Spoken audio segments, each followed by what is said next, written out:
Alright mga idol, magandang araw sa ating lahat. Dito naman tayo mga idol sa may McKinley. Lalabas tayo ng EDSA mga idol. At mag-i-EDSA tayo ngayon sa oras na ito. Tatry natin kung anong lagay ng EDSA pag ganitong araw. Kasawa na yung puro Manila mga idol. Dito naman tayo, mag-i-EDSA naman tayo. Wait, hintay lang tayo mga idol dahil traffic. Raptor pala to. Right? Di matagal pa. Singit na ako. Okay.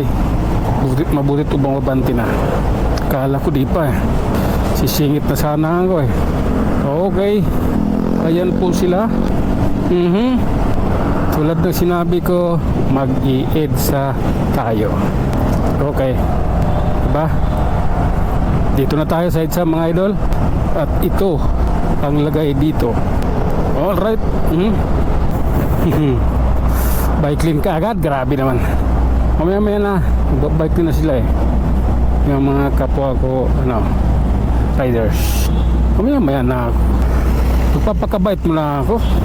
Kalalabas ko lang ng subdivision. Gagawa kagad ako ng mga illegal. Kailangan, mabait mood muna tayo. Diba? Mabait mood muna. Yeah. Okay. Lalay lang tayo mga idol. At siyempre ayan, kita nyo naman sa harap natin, puno ng sasakyan. Siyempre tanghali na. Okay. Yeah. Lalay lang tayo hanggang dito. Kaya natin yan. Sabi ko kasi kalalabas ko lang ng village eh. Kaya bait-baitan muna, diba? Okay. Alalay. Atsing pa. Tangina. Sino bang ganon sa akin? Okay. Tuloy tayo. Ayan na. Nasa bundian na tayo mga idol. So, tuloy pa rin yung pagiging mabait natin. Diba? Bait-baitan mood nga muna tayo. Siyempre. Sabi ko naman eh. May mood yan eh. Okay? Gawin muna natin mabuti yung mood natin. Okay. Siyempre. Dahil baitan mood tayo, kaliwa na tayo rito.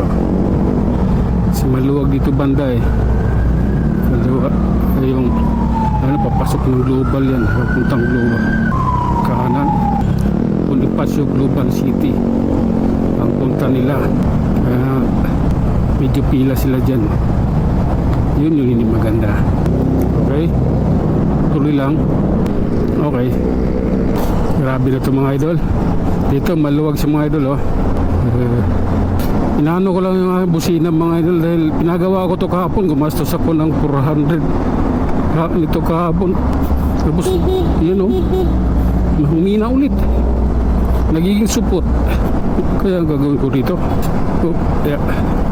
diretso ang barbershop, papagupit ako, mahaba ng buko.